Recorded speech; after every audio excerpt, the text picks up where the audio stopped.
Okay. Well, hello, everybody. I am so excited to be here. My name is Sophie Liese, as I'm sure you can see. I am based out of Indianapolis, Indiana. I've been involved with Cutoff for going on 2 years now, which feels crazy to say. I'm the director of outreach for Cutoff Studios. Outside of Cutoff, I arrange masterclass, work as an educator, clinician. I am also the volunteer coordinator and social media manager for the National Acapella and Choral Convention. Um, yeah, and I am super excited to chat with everybody today. Hi, my name is Rachel Hammelman. I am the Chief Operating Officer and an arranger for Cutoff Studios. I've been with the studio since 2018, and that math is precluding me right now. 7 years-ish, sure.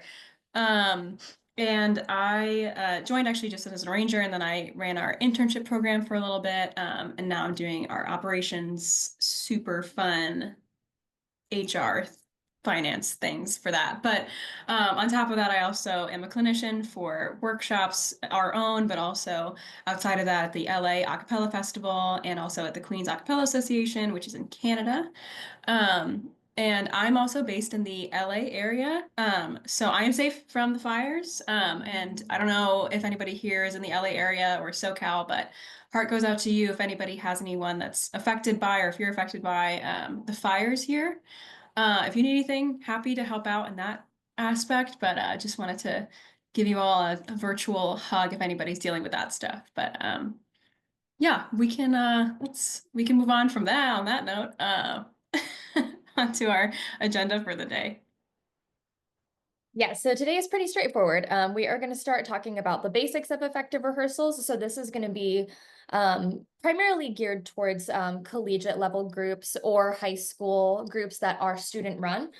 This is going to be your day to day. What does your everyday look like? What are some effective rehearsal techniques for creating some of that group culture, getting started, getting off the ground, etc. And then we are going to have a breakout activity to give you guys some chances to chat with each other a little bit more directly, network, do all of those fun things. We also definitely want this to be a conversation. One of my personal pet peeves whenever I'm taking a class is just kind of having a lot of information thrown at me. We really want it to be a conversation. So that being said, if you guys have any pressing questions, please feel free to pop them in the chat as well. And then after that first activity, we're going to go into prepping for competitions, important showcases. If you are trying to maybe, get some content recorded digitally to upload for like social media or whatnot, we're going to talk about how to alter your rehearsals and implement feedback in order to just kind of take your group to the next level. And then if time permits, then we'll have another activity and some question and answer. Yeah, and if you guys don't mind, before we get started, if you could just pop in the chat where you guys are from and if you're affiliated with a group, what group you are representing as well, just so we can kind of get a little bit more acquainted with everybody. Yeah, all right. So starting right off, warm-ups, pretty self-explanatory. I feel like everybody is very comfortable with the idea of a warm-up, especially if doing like choir or theater or anything like that was something that you grew up with. You kind of already know what to expect, which can be a good thing, and that also can be a bad thing, depending on your experience. Um, think about warm-ups as a way to get your ensemble into the right headspace and get them focused for whatever it is that needs to happen during that rehearsal. I always like to say that singing is a full body activity. So especially if you do have a rehearsal that is potentially later in the day, especially for college students, you've been running around going for 8 or 9 hours that day, you've been talking a lot, you might not need an actual vocal warm-up, again, because you've been speaking so much. But having the opportunity to kind of recenter, put your body and your mind in the right headspace is a really effective way to get everybody on the same page. Yeah, and then going off with that, like have fun, set the tone, give your group a chance to just kind of like shake out the day, whatever that might be. And then this is also a really good opportunity to potentially get other group members involved in some leadership if that is something, if you're the director or coordinator, president, whomever typically runs the rehearsal, it definitely can be a little bit of a decision fatigue, like trying to come up with new warm-ups and new things every day. So share the love a little bit, get your other group members involved. Yeah, see what other people can come up with. And then that gives you as a director or a leader as well, a good arsenal of warm-ups to kind of pick from. Yeah, all right. So when we talk about learning a new piece, this is the part that can seem kind of overwhelming, especially if you are a student-run group, or if this is your first year, you might not know where to start. So also keep in mind that with all of this advice and all of this information, every group is different. Some groups work really, really well off of sheet music and rehearsal tracks. Some groups don't know how to read sheet music, and so they learn everything by ear. There is no one correct right way in order like to learn a piece to the best of your ability. Every group is going to be different, so take what resonates and leave the rest. That being said, if you do use sheet music or rehearsal tracks, MIDI tracks, whatever that may be, give those tracks and that material to your group as soon as possible. Really try to make it as accessible as you can, and just kind of like take all of the guesswork out. Yeah, so you don't necessarily have to have sung rehearsal tracks. MIDI rehearsal tracks are typically sufficient, especially when you're first starting to learn a piece. And if you might not have the time or the budget to source out having sung rehearsal tracks. And then along with that, setting the expectations for your group. So I have found in my own experience that, you know, having everyone kind of stand around while the music director plunks the notes out on a piano and kind of having everyone stand around, that might not be the best use of everybody's time if, you know, one person is struggling with one part. Obviously, you know, they need some of that individual time. But there are other group members that could potentially be working on a different song or working on different sections of the same song, and then try to get everybody on the same page as fast as possible. This is also another really good opportunity to potentially have different like section leaders, like other opportunities for group leadership, kind of divide and conquer a little bit, take some of the workload off of yourself as the music director, president, again, whatever the case may be. And yeah, just divide and conquer a little bit. Any questions so far? I feel like I just talked a lot at you guys. Or Rachel, do you have anything that you would like to add? No, I think you covered quite a bit. Yeah, curious to hear if there's any questions or if anybody's come up, had any issues or any other things that they feel like works for their group in learning a new song. And you can feel free to like pop it in the chat or like raise your little Zoom hand as well. We can do that throughout the whole time too. We can do raise your hand or pop it in the chat if you have a question or anything.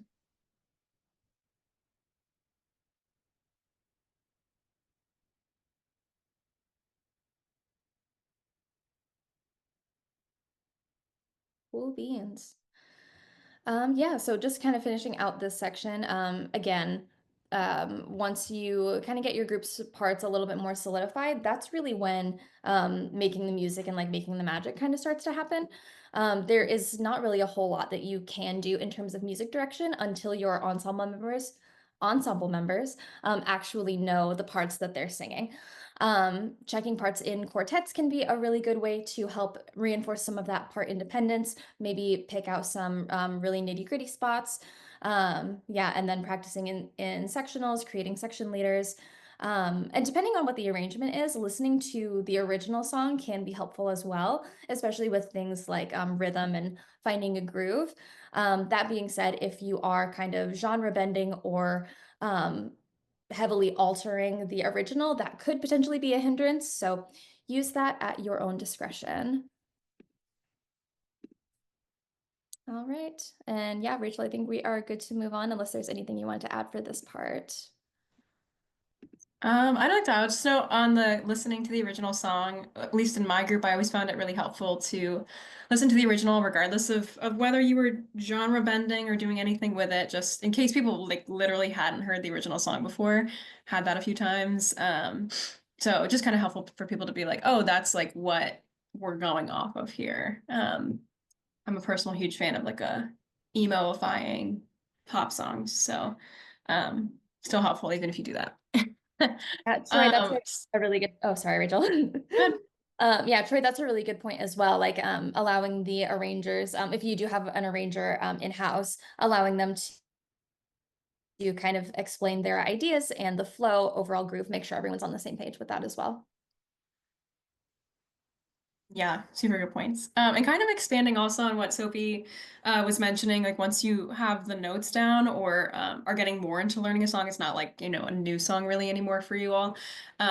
If you're running into issues while you're learning the song, whether it's kind of rhythm based, blend based, or pitch based, intonation based, what's better than kind of ramming through a part over and over again? I'm sure that I'm guilty of that with my group, just being like, we're just gonna run it again. What might be helpful sometimes is to not do that, and to really figure out exactly what the problem is, and using exercises that are specifically geared towards what the problem is. So, for instance, if it's rhythm based, doing something like if it's tempo is getting slower or faster, or you have wrong rhythms, doing something like a staccato exercise where you sing all the parts, but really quickly to make sure that people are hitting the right rhythms for things. Running through that a few times that way will help, people mark out like, oh, I sang when nobody else sang that, is wrong or something. And then another thing that you can do is maybe having like your MD or your AMD implementing silence breaks. So singing through the arrangement normally, and then having them say stop. And that means you immediately start singing it silently in your head. And so you can't move, but you're singing it through in your head. And then when they say start, you have to start singing out loud, which means you have to be right on your pitches and also right on your timing. So that really helps if your tempo is slowing down or speeding up, to really check if you were all together or not. Very humbling experience and from experience. If you have any blend-based issues, so maybe like different vowel shapes or parts that maybe are sticking out, you can try doing wide versus tall vowel placement tests. So singing something really wide and like, yeah, whiny, and then also singing it really tall and, the choral way of singing things and kind of seeing where in between those two spectrums you want to have your vowels, and how you're singing your syllables. You can also do something which I've never done, but I heard from somebody else recently, which was having a blend leader or a vowel leader. And so they chose somebody in their group and said, "We like your vowels. Everybody match so and so's vowels." And so I'd never heard that before, and I just thought that was a really great little exercise to do. And so you always, know I'm listening to this person, and I'll try to match, how they sound. Another thing that you can do if you're having issues with blend where it's like one part sticking out or you can't hear another part is doing a 1 to 10 volume test. So having your group test out how quiet they can sing at a 1 and then going all the way up to 10, which is like the loudest you can sing. And then taking the chord or the part that you're working on and having everybody sing it. Let's say you want it to be at a 4, but you maybe can't hear the altos when everybody's singing at their 4. You might go to the altos, hey, I need you to sing this at a 5 or a 6 so that they actually sing it loud enough. And it kind of gets you associating, okay, I need to be a little bit louder than what I'm expecting here, compared to the rest of the group to really bring a part out. And then the last kind of common issue is intonation-based or pitch accuracy problems. So staccato can also really help with this exercise too, kind of quickly going for a chord, and if it's wrong, doing it until you get it right. And then don't be afraid to like phone tune people or bring out the piano. It's humbling, but you might need it to be like, we are very flat right now. No shame in that. No shame in just saying that when you're practicing, right? I mean, this is not like, you're about to go on stage. This is like when you're learning something. But it is, I found helpful to sometimes just keep you humble with that one for sure. And feel free also to pop in the chat if you have any exercises that you like to do with your groups, or if there's any other kind of like common problems that your group runs into when learning new songs. We just pulled out kind of the common ones and a few tools that you might want to use. Go ahead, Mitch. And Mitch also is part of our Cutoff Studios team. If you weren't on one of our last taste events, him and Michael Severino did a great presentation on arranging and set building. But go ahead, Mitch. Yeah, thanks. One thing that I kind of want to add relating to like, I was going to type in the chat, but I feel like it's easier to explain. Like humbling ideas. I used to like if someone were to suggest that to me in the groups that I was in or the groups that I led, I would have like cringed and been like, oh, I don't know if the group dynamic can handle, calling each other out and things like that. But if you go into these ideas with the pretense that this is a safe space. Like we're all here to get better. Like nothing that I say about you or about anyone else in the group is personal. It makes it a lot easier to have those like quote unquote hard moments because they don't become hard anymore. Everyone trusts your leadership and that mutual respect goes a long way. Yeah, we'll actually talk about this a little bit later too, but like very taking into account that like we listen and we don't judge very, very seriously in your group is a great mindset. Mimi, but true. Michael, go ahead. Something I know my group really struggled with was like dynamic contrast, which I think you've already talked about a little bit. And I feel like something we forget a lot, especially if you are in a director role, is that like people have such different levels of music knowledge. So it didn't hit me till like maybe a semester in the group that there were people that didn't know the difference between like mezzo forte and forte, and were like, I don't understand where's the ranking of hierarchy of these dynamic levels. So something our group decided to like adapt at one point was we would like after we received an arrangement, like use numbers as a way of like 1 through 10 to give like a like literal ranking of like we are at volume 8 at this point in the set, and then a couple measures later we're gonna go down to volume 7. I feel like just kind of helped take this like arbitrary world of like fortissimo, forte, mezzo piano, and like making people think to then just putting a number on it. And it I feel like really helped a little bit because sometimes there's just music words that are too fancy. Yes, yeah, and that 1 to 10 exercise that I mentioned is like exactly where you can implement what Michael's talking about with like just using numbers if that's easier for your group. Or yeah, like the amount of like fucks that you put in front of like really fucking loud. Like, you know, you need that too. Ben, go ahead. Yeah, I had a question. What would you say is like the best or most effective kind of some, I guess, intonation-based exercises, especially if like, because I know for my group, our problem is not that we go flat, it's actually that we end up going sharp. Yeah, it's like big issue with my group actually in college too. But I'm a sharp girl for sure. Um, I think sometimes, especially with going sharp, it's maybe not a problem of like just not hearing it. It's actually like a lack of breath or an actual singing thing. And please, anybody I'm not the big vocal techniques person here, so I can also let Sophie maybe jump in or somebody else who wants to hear. Um, but I think that it's more about a setup situation too. So if it feels like you're going sharp a lot of times finding those places where you can actually put a breath into an arrangement or saying we really need to reset here, take a deep breath, and then go in and attack the note and not like sliding up to it, but um, I tend to sometimes if I had like gonna plug my sopranos from my college group. Hope none of them are on this call. Probably not because it was a really long time ago. But I never told them to attack the note from the top. They were not allowed to do that because they were gonna go sharp. And so I told them to like kind of have a bit of like either wait if needed to kind of that did help them like mentally think about kind of just bringing it down and not pushing. Um, and then also completely contrasting that that didn't work, I tell them to be really light with it, and that would also help them not push.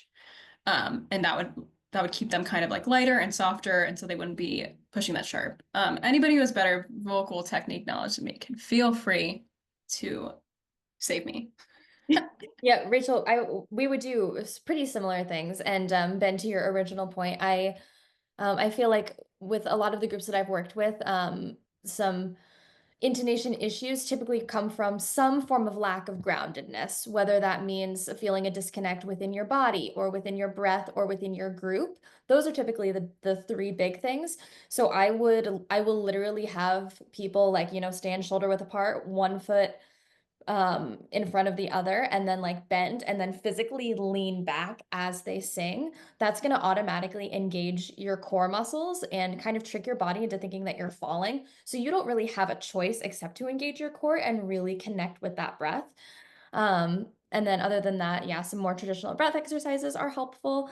And if all else fails, kind of like what Rachel said, like I'm a very big fan of the kinesthetics and like the physical movement. So if they are too sharp, then have them like squat as they sing. If they're too flat, have them do something that is a little bit broader, a little bit wider, maybe that has a little bit more of a flow to it. If it works, it works. And if you look silly and it works, then no, you don't. So yeah, just don't be afraid to experiment with that as well. And then kind of going back to Mitch's point earlier, like create that safe space, let your group look a little silly and try some different things and see what works for you. You might be kind of surprised at the little things that work and the little things that don't. Does that answer your question, Ben? Yes, thank you. Cool. All right. I'm going to move us forward to our next slide here. So just a little bit kind of moving away from the vocal space a little bit about kind of just the logistics of planning rehearsals. It is really important to in keeping things efficient and avoiding wasted time if you actually plan out what you're going to do during your rehearsals. And if you can, ones that are coming up. So not just like, okay, like later today, we're working on this. So if you're a music director or an assistant music director, whatever, you don't have to do this on your own. I encourage working together with your group, with your exec board to really figure out maybe what your priorities are for that semester and kind of tie that to how you schedule rehearsals. Like, are you want to do a lot of gigs? Are you competing this year? Are you recording? Or do you have an alumni concert or something? Because that'll impact how many new songs you learn, the difficulty of songs that you can get to this semester. And so this is a good point to bring in the rest of your group too, to really keep it transparent of how it goes from, point A to point B. And then similarly to this, looking at the goals that you've kind of set out, how do you actually get there? So how long do you think it's going to take for your group to learn that ICCA set or, learn the choreography? When are your big gigs that you need to have, an hour and a half, 2 hours worth of material for? And kind of using that to set up, okay, well, these 3 rehearsals really need to be allocated to this. And then after that, actually making a actual plan. So making kind of a general timeline of when you'll need arrangements done too. It's important having those done enough in advance. Guilty of having my arrangement done the 2 seconds before rehearsal starts. It happens. That's okay too. But what time of year you'll need to be focusing on certain things versus other things. When do you start your Christmas carols? Pretty classic one. And if you have the info, which this is something my group never did, but Sophie's group did this, was having an actual calendar of what you're going to be working at what rehearsals. So that people can prep in advance of what they'll need to actually have maybe looked at before the rehearsal. Let's say you're starting a new song, they can look at that. What they'll miss if they can't make the rehearsal, and if they miss the rehearsal, what will they need in order to prep for the next one? So really clear expectations of what you'll be working on is super helpful to just keep everybody on the same page, and you won't have somebody being like, oh, I didn't know. It's on the calendar, or something like that. So I don't know, Sophie, if you have anything to add about that. I think it's great if you can do it. Yeah, no, I mean, I feel like pretty self-explanatory. I do think that having a set calendar helped keep me a little bit more accountable as a music director as well. So that I knew, like I need to have this sheet music and these part tracks uploaded by X day because I said that I would. And obviously things happen. Sometimes arrangements need to change and life is annoying and really inconvenient sometimes. Like there is always that grace. But I think to like, be respectful of your group's time, be respectful of your own time, and just take the guesswork out, make the process as easy on yourself and on your ensemble as possible so that you really can spend that time getting into the fun things and not worrying so much about the logistics. Yeah. But of course, things happen. So still being flexible, like it's taking too long, it's taking longer than you expected to learn this one song, or, everybody's freaking out about their midterms this semester or something. But doing stuff like this can help you kind of keep on track and keep that accountability, as Sophie mentioned. So I'm gonna just check this chat here. This chat. Okay. The last bit that I'll cover here before we get to our exercise is some common troubleshooting you might have to do during a rehearsal. I feel like a lot of folks might be going into either starting up their new semester, or you've got competitions coming up soon, or you feel this before your big show for the semester. But there's always some times where the vibes are just really bad. We can't avoid it, really. Um, and so your group dynamics are a really important part of whether you will sound great or be successful kind of as a group. So if your group is struggling, just try to give them a little win. So focus on what you guys are maybe doing well. One of the things I like to do is kind of go around the room with the group that I'm working with and say, like, well, what do you think you're doing well right now? You know, it kind of points to like, well, I think the sopranos sound great, right? Just gives everybody a little win. And just kind of maybe helps you get out of a little bad space. Also, don't be afraid to just like take a fiver and just be like, we gotta take a walk. That's actually like a real like psychological thing, is if you kind of like immediately jolt yourself out of what you're doing, do something completely different for 5 minutes and then come back, it actually like does like stop your brain from doing the stressy thing. Fun fact, I learned that like a year ago. It's cool. And so another thing that you can do at kind of the end of a semester or maybe yearly is getting feedback anonymously from your group. So we had little surveys that were like, what did you like during rehearsals? What did you hate? What did you think we were doing well? And then brainstorming with your group afterwards about all the feedback to see like what you can implement. It's helpful to build trust and accountability, and also have your groups kind of feel involved with the direction of the group. So it's not always just top down, this is what we're doing. And then this next one, balancing leadership with being a peer, I feel like is a pretty common issue that comes out. And I think a few of the things that I've already mentioned may help manage this, like being transparent and taking and implementing feedback. But some other things that you might want to do is be available outside of rehearsal time for open conversation, and not as like a leadership role, but just as, you know, as peers, as like, how is it going? Like you can talk about, you know, how you feel if you're a leader in a group, how you're feeling things are going, and just having it be very open conversation and not being kind of this like, I don't know, person who people can't talk to about things, right? And then also bringing in your group for as many decisions that they might want to be involved in. I didn't know until when I was in college, until I asked my group, like, do you guys want to be involved with this particular decision? And they were like, sure. And I was like, oh, okay. And so having them be involved with whatever they'd like to, just getting their input, it'll help with buy-in and group mentality. Just really helpful to kind of build that group feel. And then another thing that you might just need sometimes is event sesh. Maybe not necessarily about what the group, like about group things, but maybe about just general, like what is stressing you out right now. And it'll help build groups kind of understanding each other, and then also connecting in the bad vibes, just like living in it for a little bit and being like, wow, we're all really going through it, aren't we? It can help to just kind of make it feel like you're maybe not alone if you're having a really stressful time. And as we mentioned before, you can do a we listen and we don't judge if you feel like your group may be in the space to do that. I do recognize that sometimes groups might not have quite the vibe to do that at this point, and that's okay. But you can do that related to your group, like, you know, little complaints or grievances that are specifically about group dynamics or things like that, with the interest, as Mitchell said before, with it being about improving and not about personal gripes or personal digs or anything like that, but really focusing on how can we get better. And then the last couple things with handling tardiness and disruptions, it happens. Just setting expectations of what is expected of you as a member of a group. Do you have to tell anybody if you're going to be late or if you're going to miss a rehearsal? What about phones during rehearsal? And then if you are a leader of a group, or even if you're kind of just like somebody in the group who feels like you're comfortable doing this, talking to anybody who might have issues with those things and just being like, hey, what's up? Is there anything that I can do to help with this? Like I found out one time that like somebody was like had to take the bus to my rehearsal. Like that's why they were always 10 minutes late. And I was like, why didn't you just tell me?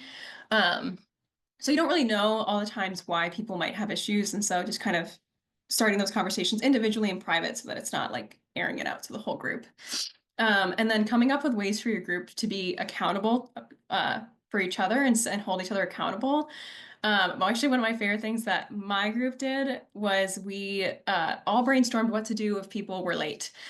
Because we had quite a few people who were coming in late and they all recognized it. You know, they were like, I know, my bad. And so we actually came up with if you were late unexcused 2 times, so like you didn't tell anybody you were going to be late and you had no reason, you were just kind of like, oops, you had to call 3 businesses and try to get us a gig. It was beneficial because we got gigs and everybody brainstormed it together so nobody could be like, that's not fair. And so it was one of our favorite. I don't really know if I can say that, but it was a good one because we were just kind of all on the same page about it, and it was actually helpful and not just like a lame thing that we were, you know, punishing each other for no reason. So much stuff in the chat, so we just want to make sure that I'm not missing anything. Yes, trust building for sure, and respect. Yes, and also just being like doing therapy sessions is always so necessary with your groups. You're all, it's like college is stressful if you're in college, if you're here, it is. I think, is there anybody, Sophie, anybody else want to add anything on troubleshooting or common issues that your group might be facing before we Yeah, go on to our activity? Go ahead.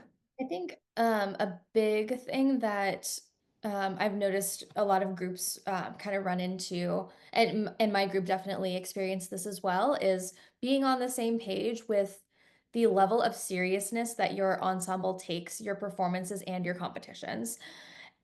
And that can be anything. Like I have worked with groups that are like, we want to win ICCA, like we don't care how intense it needs to be, like that's what they want, and they are all so on the same page about that is what they want. That is drastically different than a group of non-music or non-performance majors who are using this as a stress relief and a self-expression, who like to compete because it's fun, and then they do showcases at the end of every semester so that they can take videos and send it to their mom. Both of those are so incredibly valid and so fulfilling in very different ways, but you need to be able to facilitate that conversation within your ensemble about what are we doing this for? Why are we here? What are we trying to get out of this? And then what can we do as an ensemble to help each other get there? Like what Mitchell and Troy were kind of talking about earlier in the chat, of you create that mutual respect as opposed to being like, well, I'm the director, so I have decided that we are going to do X, Y, and Z because that is what I think is best for the group. Your group might disagree with you. And it's a really difficult and sometimes very uncomfortable place to be in, especially as a student and as a peer. So having that conversation early on with what you guys want your group to look like, and feasibly, what can your group look like? You might potentially really want to go full send on traveling and doing different competitions and whatnot, but you might not have the budget or the time to do so. So what can you guys do to help set yourself up for success in the future?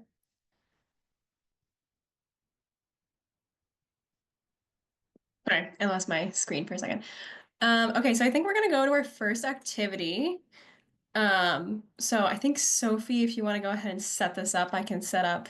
We're gonna do breakout rooms, everybody. So get Yes. ready to talk. Don't leave, please. Yes, and I think Rachel, if you're okay with it, just since we are going a little bit longer time-wise, we'll try to maybe do like 5 to 7 minutes for this. Yeah, so like Rachel said, we're going to put you into some different breakout groups. Very quickly introduce yourself, and then so you have these things to cover in a 2-hour rehearsal. What order and what timing is going to be the most effective? And if you guys can kind of come up with a little blurb as to why that would be more effective as opposed to something else, then that would be great as well. So let's say you have solo auditions for the sake of this exercise. You have, one main solo. Gender and voicing doesn't necessarily matter. So you have one solo to select. You have some announcements you need to do. You're going to be starting a new song. You need to do some warm-ups, and you're going to be brushing up on existing repertoire. Let's say 3 songs for an upcoming gig that you have. Yeah, and you have a 2-hour rehearsal. So that is what we need you to order. Cool. So I think we're gonna send y'all to breakout rooms. You're gonna have, let's do 5 minutes, so like 6:47 Eastern, and just come up with kind of a general idea and hopefully be ready to just report out something quick when we come back. So see y'all soon. Gonna open up the rooms now. Woohoo. All right, yes, and I can put the list of things that we need to talk about in the chat too. So, all right. See y'all soon.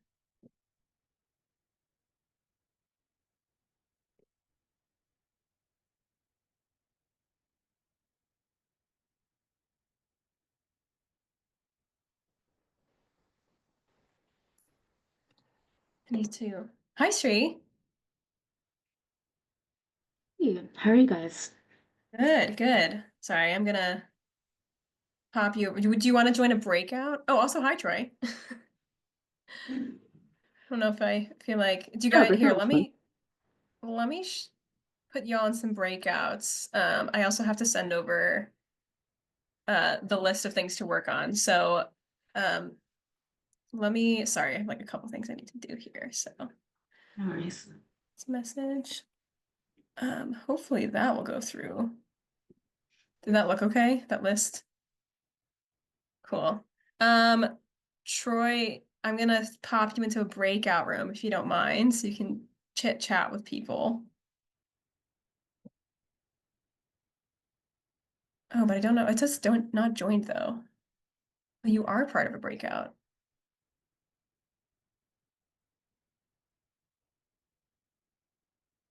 Okay, hopefully.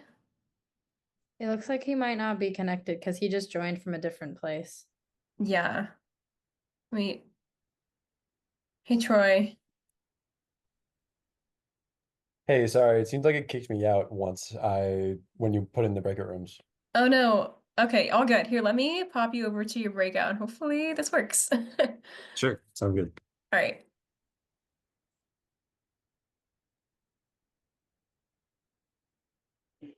I also in a room, breakout room.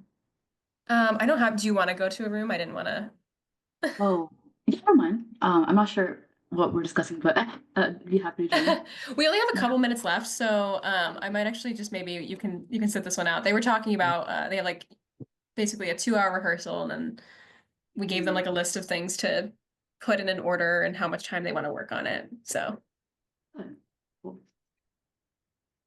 Also, hi, Sri. It's great to finally meet you. I'm Emma. I'm the one that's kind of been coordinating all of this behind the scenes. So it's really great to finally meet you.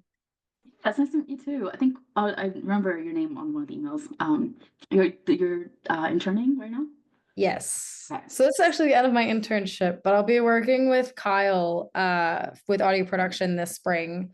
There's a couple projects at Peppa Penn State that he and I are going to be partnering on. So I'll be able to be still a part of the studio, which is really exciting. So Nice. It's really cool you guys do audio engineering internships. I'm really interested in that myself, so low-key would be awesome to like do that someday. I'm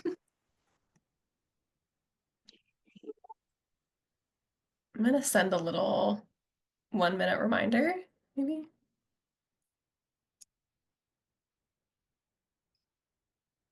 I feel like we lost like 3 people when we went to breakouts, which is hilarious.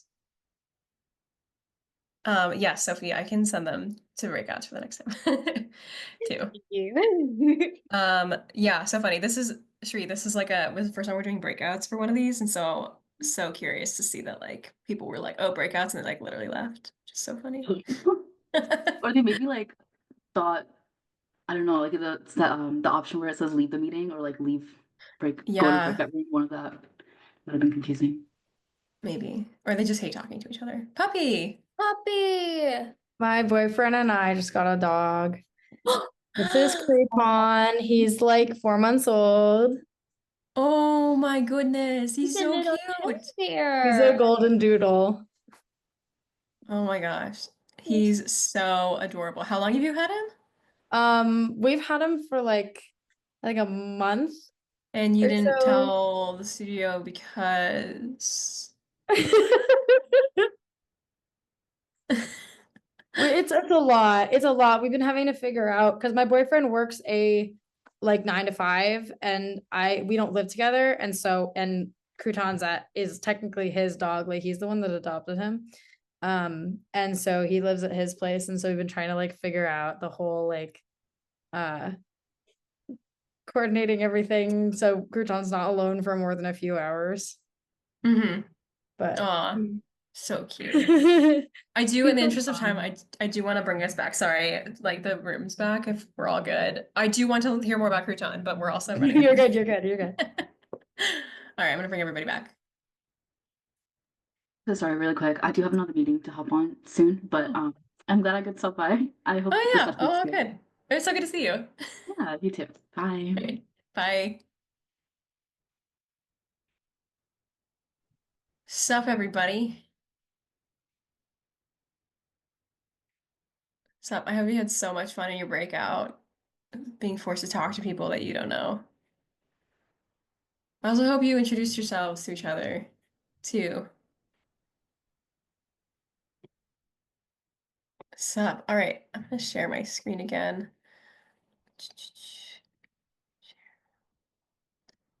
Okay. Does anybody have any order timing for this rehearsal that they want to share with the group? You can feel free to like raise your little Zoom hand or your real hand, but I don't know if I'll see it then.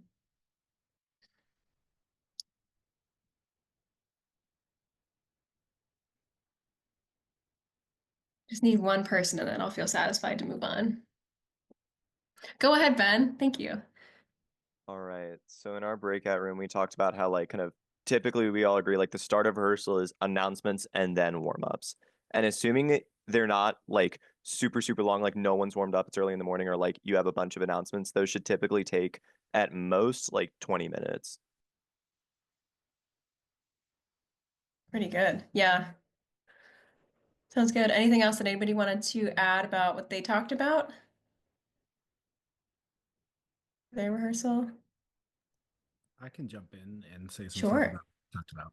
Something that I brought up is on the lowest of low energy days, sometimes I would have us warm up before doing announcements. You know, if it's just been one of those weeks and everyone's having one of those weeks, you know, and you can also split up warm ups, like do a physical warm up, do announcements, do a vocal warm up, or like do announcements during warm ups, because I feel like people can kind of lock in. I'm also very Yeah. curious where people put their solo auditions in their 3. Because I think we put ours in. Actually, all 3 of my people had, or all 4 of my people had different answers. Anybody want to share where they put solo editions and why?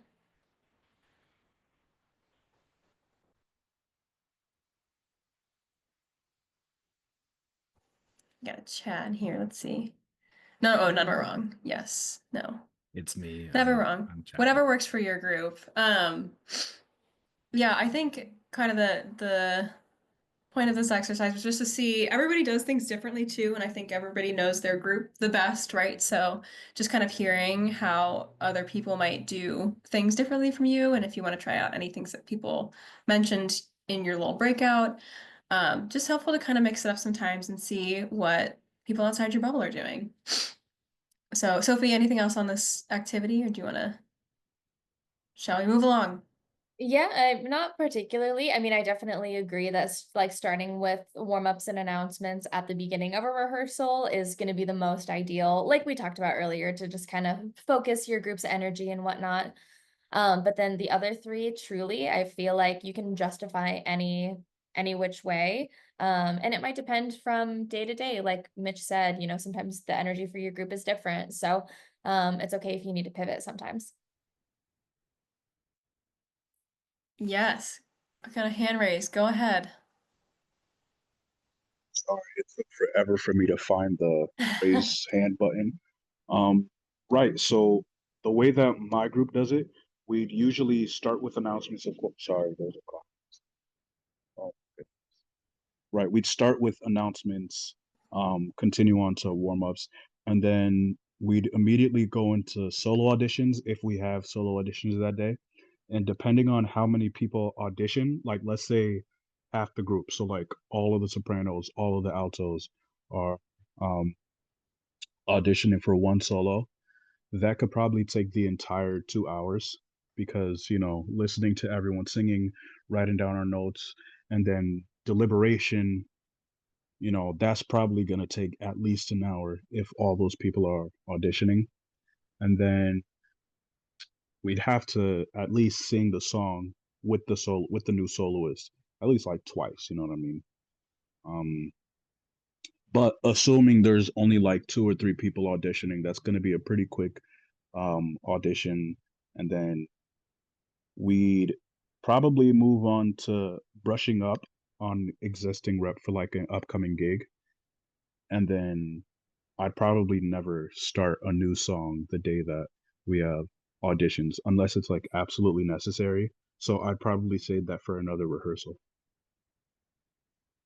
Yeah, good points. And another thing that you can do maybe if you have kind of wildly varying solo, how many people are auditioning for solos, and yes, solo deliberation can get very heated, is maybe if you have the time to ask how many people might be trying to audition, and you can do this maybe anonymously, like on a little online poll or something. So it's not like people have to tell you who is auditioning if they don't feel comfortable, but just kind of getting a sense of like, okay, we got 5 people, or we have 2 people, or we have 10 people auditioning for a solo, just so you can kind of put out like, okay, I know how much time we need to put towards this, sorry.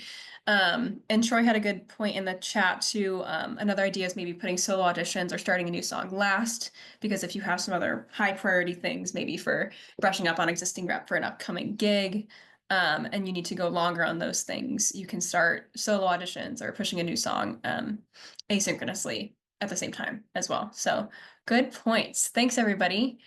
So moving on to our next section here, and I'll try to move a little quicker, just because I'm looking at the time.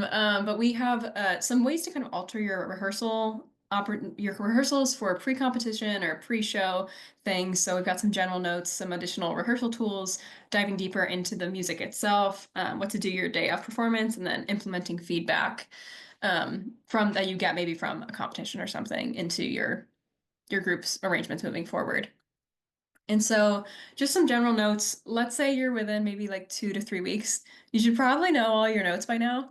And if you don't, you should probably consider making it easier or taking out some of those problem parts. I do that plenty of times. Just take out a part that's like, you know what, we're just not going to get it. And that's fine. Just take it out.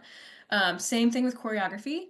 Just take it out if you're not going to get it at this point, because the point here is to be comfortable and confident. The thing that I think like that I've seen from every competition that I've judged or anytime I've seen groups perform, that a confident, simple performance is always, always going to look better than a timid and fancy performance. In these last few weeks before you're competing, I assume a lot of you are, kind of coming up on competitions or whatever this semester, but focus on comfort and confidence in these last couple weeks and really make sure that you feel good with it. And also just kind of a side note here, also just like practice with your outfits on. Especially if you're gonna do heels and you don't wear heels all the time. Just from experience. And I will not delve further into that, but just try it out so you don't embarrass yourself on stage.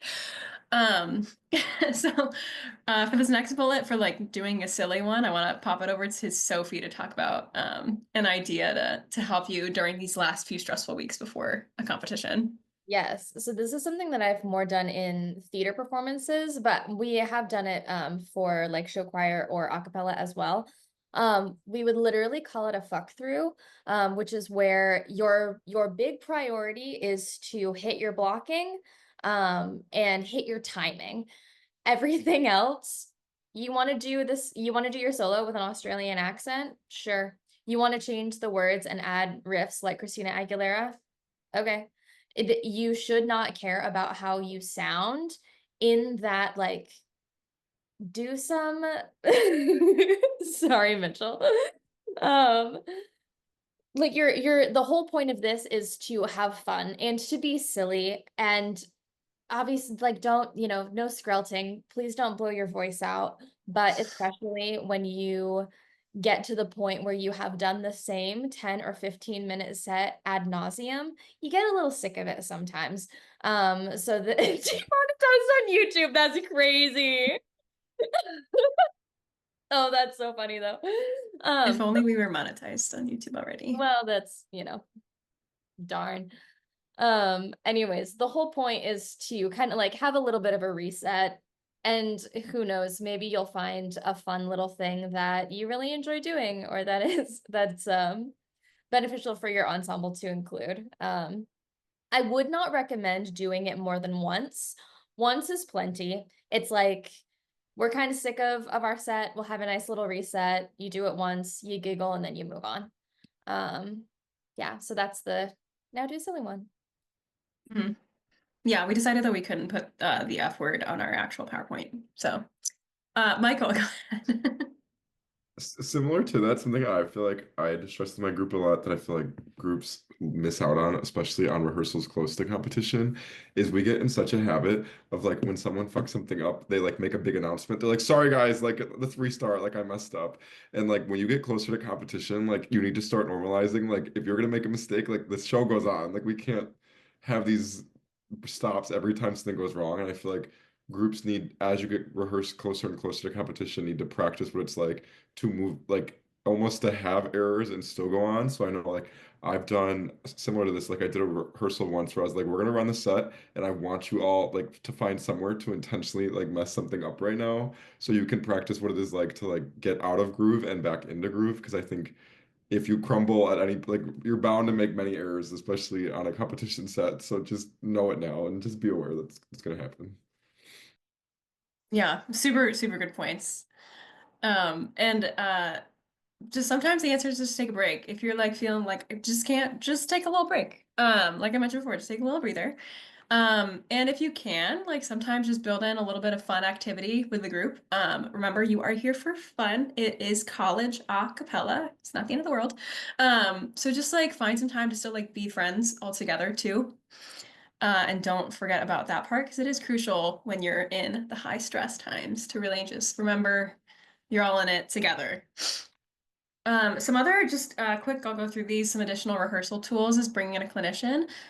An alumni is a good free option to utilize. You can also send in a video to maybe some alumni that are not in the area, like a virtual one, and get their feedback. You can also pay clinicians to come in, or if you're here today and you stick on long enough, you can sign up for our free giveaway for our competition consultation. We'll be happy to review your competition set, a little video, and give you some feedback. And also just perform for your friends or other a cappella peeps at your school.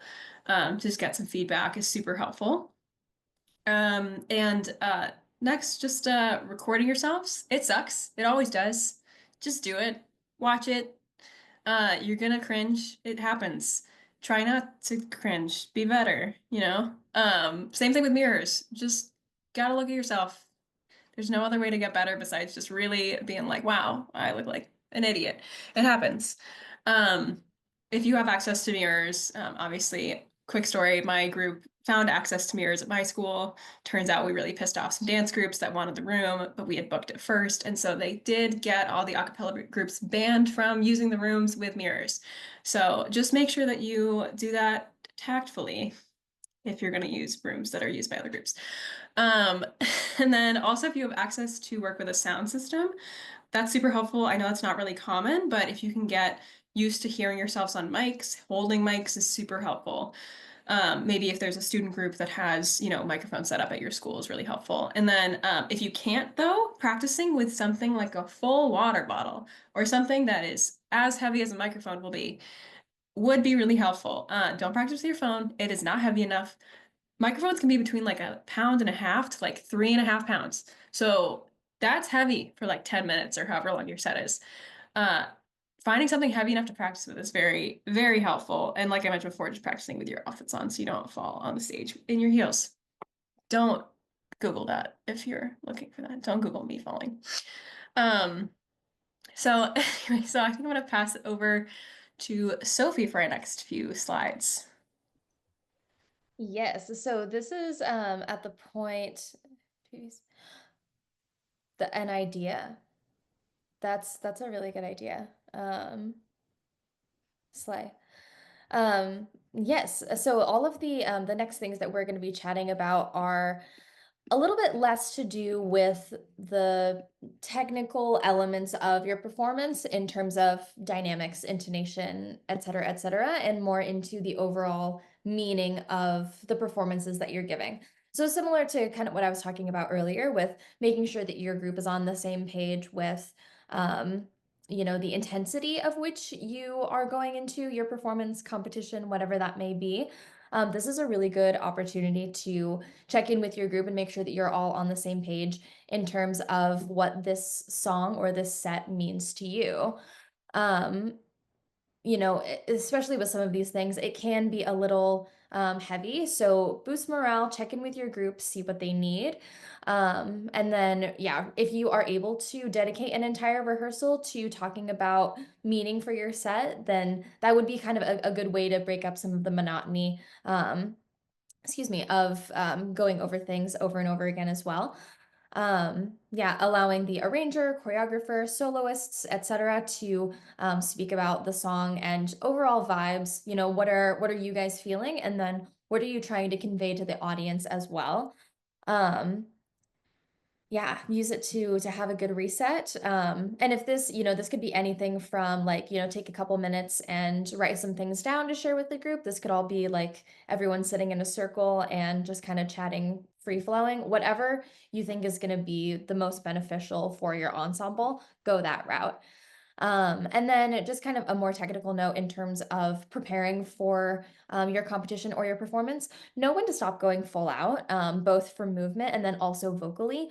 The last thing that you want is to do all of this work and then go super full out, have a fantastic rehearsal the day before your competition, and then you're overtired. Your voice is overtired, your body is overtired, you haven't given yourself enough time to really reset. So my typical advice would be like 2 or 3 days before you compete or your performance. Not that you stop rehearsing by any means, but maybe go half voice.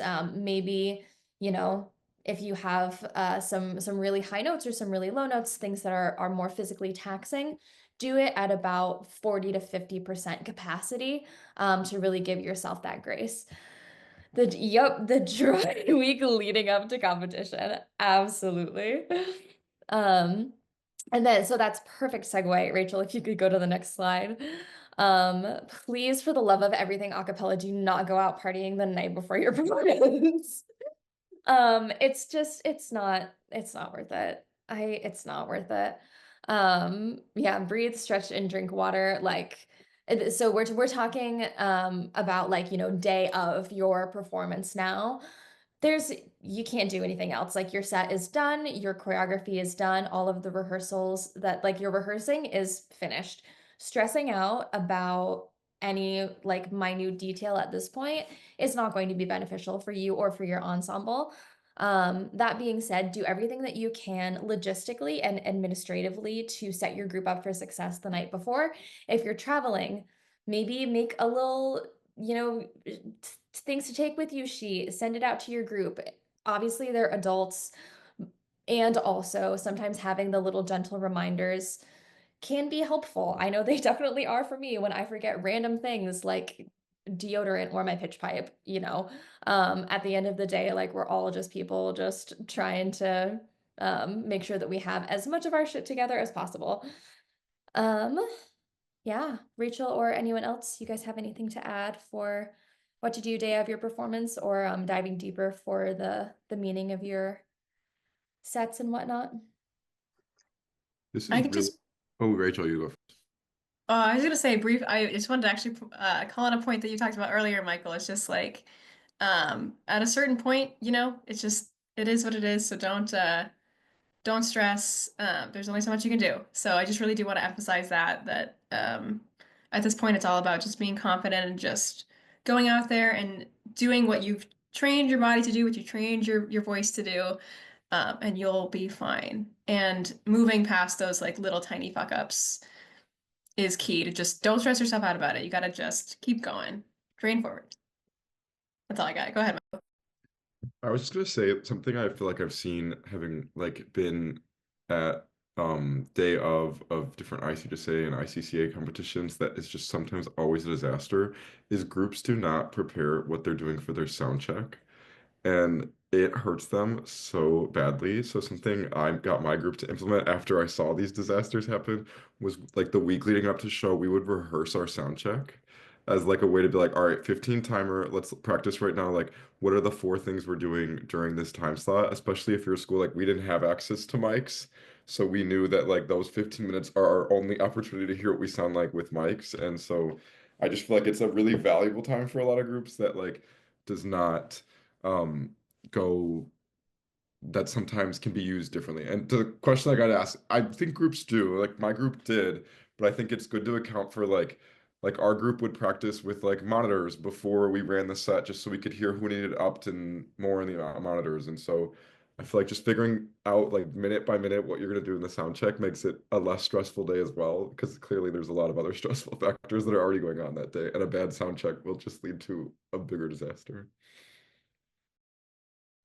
And I can also just jump in really quickly on that point too. I think a lot of groups do run their entire set. Sometimes if you're at maybe a poorly run competition, they may not give you quite enough time to run your entire set. So you do have to maybe on the fly figure out what to do instead. So maybe having a couple of contingency plans, or these are the high priority parts. So if we only have 8 minutes to run our 12-minute set, really making sure that you hit those high points, maybe the really high, really loud points, really soft points, for sure, or some of those difficult choreography portions.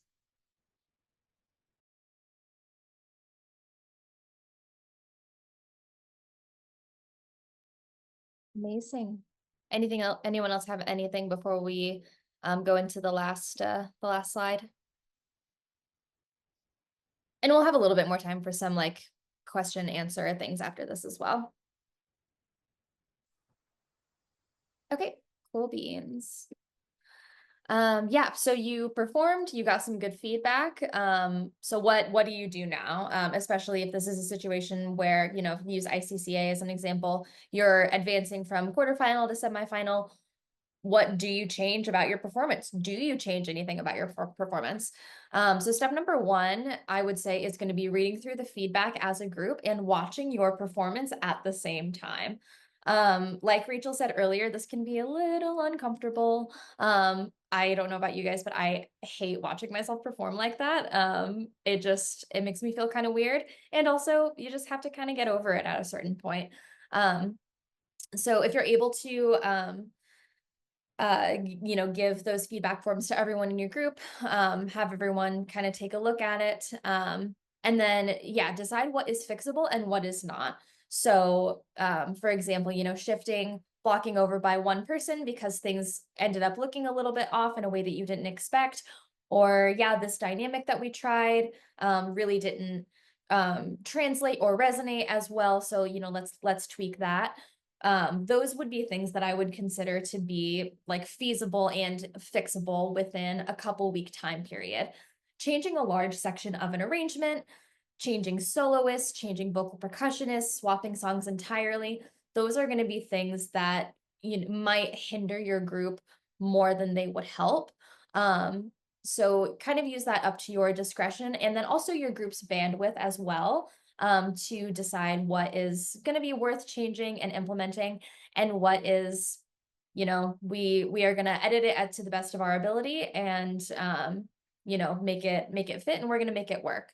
Along with that, embrace the positive feedback as much as you embrace the constructive feedback. So if you get some really good points about, you know, your dynamics or your overall group sound, your intonation, your general stage presence, don't be afraid to kind of ramp up some of those elements, and like really lean into it to just kind of, you know, take your group to that next step. Yeah, I know of a handful of groups who have changed an entire song from one competition to the next, unless it is something that like you really have in your back pocket. I don't know if it's something that I would necessarily recommend, but again, you do what you got to do. Oh, RIP COVID. Yes. Anything else about implementing feedback? Anything that you guys have done with your groups that have been helpful, or maybe changes that you made that ended up not working out in your favor that you would not do again if you had the opportunity?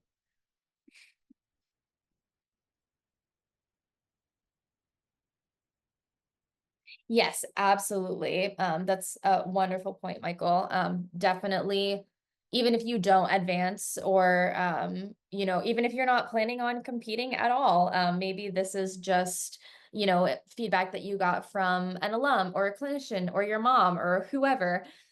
Definitely take that feedback, use that to really build your group's like foundation and help your ensemble for coming years as well.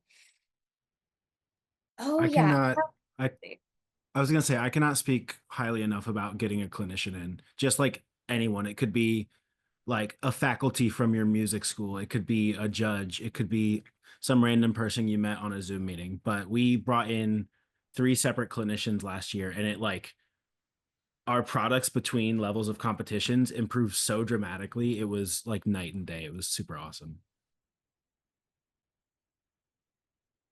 Yeah, definitely recommend bringing some people in. And I think too, like at the end of the day, with both judges and then also clinicians, like sometimes it's just nice to get that other perspective. And, sometimes you look at the same thing for long enough and you're just not able to see it clearly anymore. Not because you're necessarily doing anything wrong, you just kind of get desensitized to your own sound and to your own set.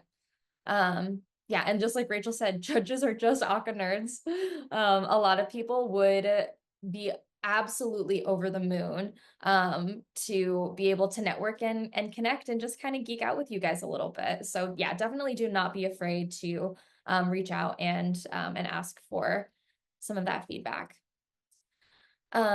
So unfortunately, timing wise, we are going to scrap the last activity. Rachel, if you want to just kind of go over to the next slide, just if people want to take um, take a second and look at some of the fun things that we have. Like we were talking about the giveaway, if that is something that you guys are interested in working with. Oh, sorry. Okay. If you guys are interested in working with Cutoff in the future, or potentially having a clinician consultation, etc., this is a wonderful way to do that. Yeah, and then like Rachel and Emma talked about earlier, we are looking for interns for the audio production and the administrative tracks. Both Rachel and I work directly with the admin tracks, so we would love to have some more people. Yeah, and then always looking to network with specific groups. If you're wanting to host an event with us, get some of that one-on-one feedback like we were talking about. Yeah, we would love to see more people in person as well. And yes, Mitchell, acting slash theater people for choreo is chef's kiss. And Sophie, I can just pop in here a little bit more about these fun things that we have on screen. So I popped in the chat the link to our giveaway. So please fill that out if you're interested, if you're competing, or honestly, if you're not, if you just want to feedback on a set or anything, little group of songs, feel free to fill it out. We would just love to work with you. So yeah, feel free. And if you came to a last taste and you put in for that one, feel free to do it again. It's not like you can't do it again. So feel free.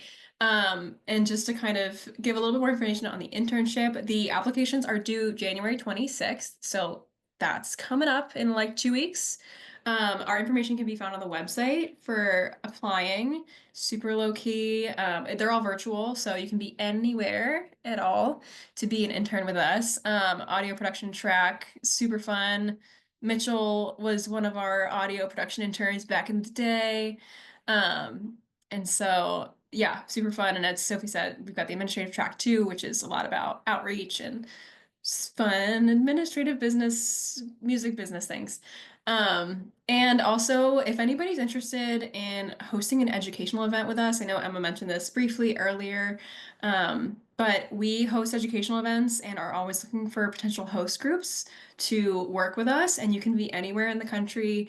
I suppose anywhere also in other countries, but probably like Canada is probably easier than like other countries. But if you're interested in hosting an educational event with us, feel free to reach out to anyone here on the call who's part of the cutoff team, and we'd love to chat with you about it. But in the interest of time, I'm going to move to the next page, and we do have Q&A. So if anybody has any questions or anything else that they didn't get to share yet, feel free to raise your hand or just unmute. And I think we're small enough now that we could just unmute. But if anybody has any questions or anything, feel free. We're on for another like 15 or so. So happy to chat.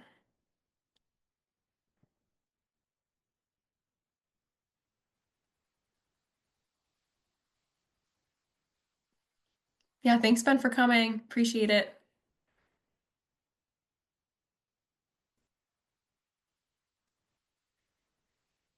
And if there aren't any questions or anything, we can wrap up. But yeah, I just want to say thanks everybody for coming today. This was super great. I wish you all the best of luck with your upcoming semester, whether you're competing in anything or not, and have a great semester.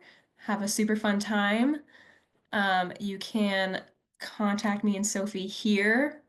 Follow us, comment, like, subscribe. Yeah, and just thanks for hanging out. Even though we've been demonetized. You cut out for a second, Sophie. Yeah. Oh, sorry. I said even though we've been demonetized. Yeah, it's okay. Yeah, watch our YouTube Comment, videos like, even though we've subscribe. been demonetized. All right, thank you everybody so much for coming. We're just gonna stick around for a little bit. For So hanging around. yeah, if you have any questions, feel free to stay on. But if not, have a good rest of your day.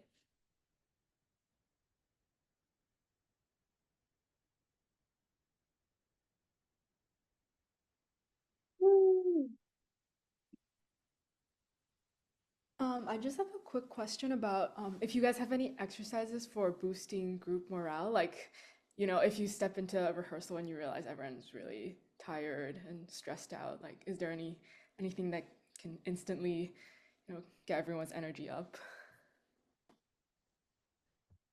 Yeah, Sophie, do you have anything, or I can? Yeah, I think it kind of depends on what is dragging the group down. Like if it's a midterm finals, general slump, like seasonal, the sun is setting at 5 p.m. kind of slump is a little bit different than like stress leading up to a competition or a big show kind of thing. I feel like the former might need a little bit more of, this is going to sound strange, but like a random activity. So for example, Rachel was telling me previously that she orchestrated a scavenger hunt for her group during a rehearsal because there was just that sense that, nothing was really being super productively done in rehearsal and everyone just kind of needed a break and to like play a bit of a game. I have done things where I will literally bring in like coloring books and like, okay, we are going to do some announcements and then we are going to spend the first 15 minutes of rehearsal coloring. And take it with you, take it home, finish it, don't, whatever. Just like fun little things like that. I mean, and truly it can be anything. It can be a physical activity, it can be a conversation. It can be a vocal exercise, like, taking random phrases or memes and turning those into warm-ups could be a fun activity depending on the comfort level of your group. Yeah, those are some things that I've done previously. You guys have anything to add? Yeah, I can just add a couple. Yeah, so I think it depends on kind of like what you feel your group might need, whether it's like one of those like vocal or physical warm-ups, or if they need to kind of like just like chat it out for a little bit. Another thing that's like maybe a bit quicker than like kind of like everybody just like vent seshing is to like do the whole like write down on a piece of paper like what you're pissed about or like what people are just like not good with right now, and then like rip it all up and like throw it into like in the center on the floor. It's just like a physical thing to kind of like get rid of your worries. It's kind of a little thing like that. But also doing like, if it feels like people just need to kind of like get out of the funk, I love physical warm-ups. like to the extent where I'm like, we're running around in a circle right now. Like we're just running. And it's just like so goofy and random. But or just like if it's cold outside, like we're gonna stand outside like without our jackets on for a couple minutes and just like sit with this and then go back inside where it's warm.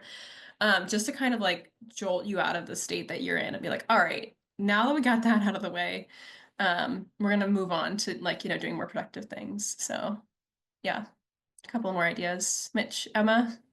I was gonna say I would always we did this once a year. It was like a tradition, but the space that we rehearse in it was called the Armory on Illinois campus, and it was where the track team practiced.